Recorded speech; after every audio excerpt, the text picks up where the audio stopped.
The sound of laughter cracked through the chandelier-lit ballroom like glass shattering, sharp and cruel, just as the waitress froze with a tray trembling in her hands while a stack of cash hovered inches from her chest, offered not as kindness but as a dare meant to humiliate her in front of everyone.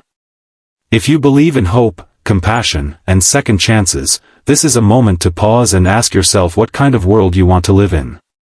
Viewers of pure kindness, like, comment, share, and subscribe if you believe dignity should never be bought and that even the smallest acts of courage can change a life.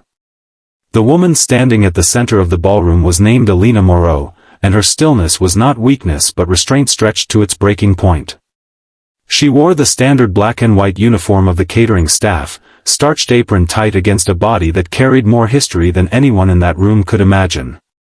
The ballroom belonged to the Grand Valeries Hotel, a palace of gold trim and mirrored walls, filled that afternoon with executives, socialites, and benefactors attending a high-profile charity gala that celebrated wealth far more loudly than compassion. Sunlight filtered in through towering windows, catching in crystal chandeliers and bouncing off polished marble floors, making everything glow except the expressions of those who watched with amusement as a powerful man tested how far humiliation could go. The millionaire was named Victor Hallstrom, a man whose confidence had calcified into arrogance over decades of unchecked privilege. He had built an empire on risk and ruthlessness, and his tailored white suit seemed less like clothing and more like armor, protecting him from ever feeling small. For Victor, the dare was entertainment, a moment of control in a room already bending to his presence. To him, the waitress was a prop, a background figure meant to stay invisible unless summoned for sport. The challenge he issued, masked as playful bravado, was designed to remind everyone who held power and who did not. Alina's past pressed in on her as the room waited. She had not always carried trays or memorized seating charts. Years ago, sunlight had streamed through cracked studio windows as she danced on worn wooden floors, chasing a dream that demanded everything and promised nothing. Dance had been her language when words failed, her refuge when the world felt too loud. But dreams fracture easily under the weight of reality. A sudden illness in her family, followed by debt and loss, had pulled her from stages and studios into survival mode. The city that once applauded her talent had forgotten her name, and eventually, she learned to forget it too. Each shift at the hotel was a reminder of what she had lost and what she still carried silently inside. The dare cut deeper than Victor could have known. It brushed against years of swallowed pride, nights spent icing bruised feet after double shifts, mornings staring at her reflection and wondering when she had become invisible even to herself. The laughter from the crowd was not loud, but it was heavy, pressing against her chest as if daring her to shrink. Somewhere behind Victor, a woman in a shimmering red gown watched with arms crossed and a smile sharpened by superiority, enjoying the spectacle without consequence. The daylight streaming through the windows illuminated every detail of Alina's face as her composure cracked. Her hands tightened around the tray, knuckles widening, and for a fleeting moment, she considered turning away, letting the moment pass like so many others. That would have been easier. It would have been safer. But something older and stronger stirred within her, something that remembered applause, remembered freedom, remembered who she was before life taught her to disappear. As she stepped forward, the room seemed to inhale. The musicians at the edge of the ballroom were mid-performance, a classical arrangement floating through the air, refined and restrained. Alina placed the tray down carefully, each movement deliberate, as if she were setting aside not just silverware but years of silence. The sunlight caught the edge of her apron as she straightened, shoulders rolling back in a way that felt unfamiliar yet deeply natural, like muscle memory awakening after a long sleep. What followed was not defiance fueled by anger but expression born of truth. Her body began to move, not for Victor or the crowd, but for herself.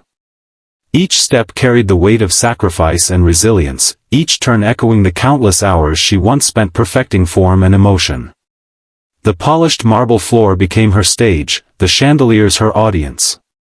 Grace poured out of her in waves, raw and unfiltered, transforming the ballroom into something sacred. The laughter dissolved into stunned silence. Faces that had once smirked now leaned forward, eyes wide, breath held. The musicians faltered before instinctively adjusting, drawn into the gravity of her movement. Alina danced not to impress but to release, and that authenticity cut through the room sharper than any insult ever could. Sunlight traced her silhouette as she leapt and spun, and for those brief seconds, no one saw a waitress. They saw a woman reclaiming herself. Victor's confidence fractured as realization dawned. The power he wielded so casually slipped from his grasp, replaced by something unfamiliar and deeply unsettling. He had intended to reduce her, but instead, he had revealed her. The cash in his hand felt suddenly meaningless, an insult to the beauty unfolding before him. For the first time in a long while, he was not the most commanding presence in the room, and that truth unsettled him more than any public rebuke ever could. As the final movement slowed, Alina's breath came fast and shallow, her chest rising as the weight of the moment settled.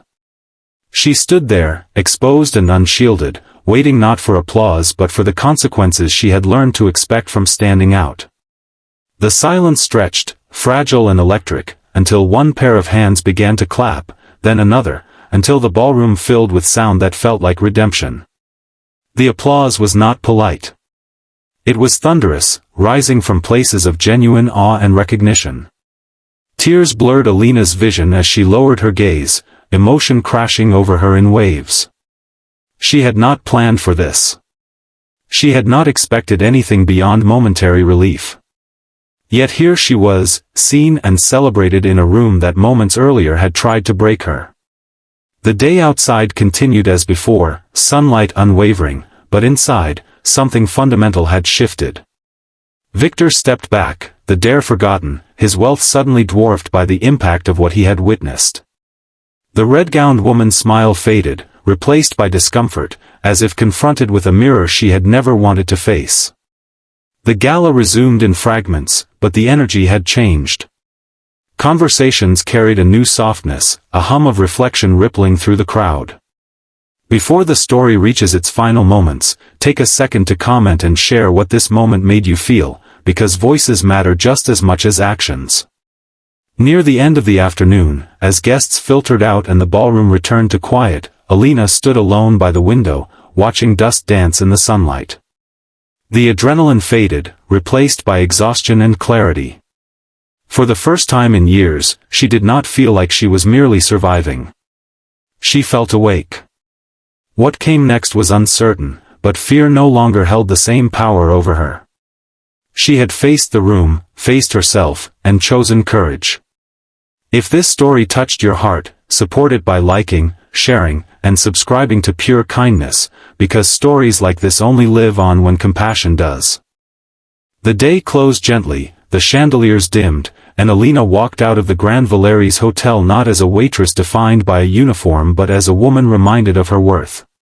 The world outside was still imperfect, still demanding, but she stepped into it lighter, carrying the knowledge that dignity cannot be taken when it is claimed from within.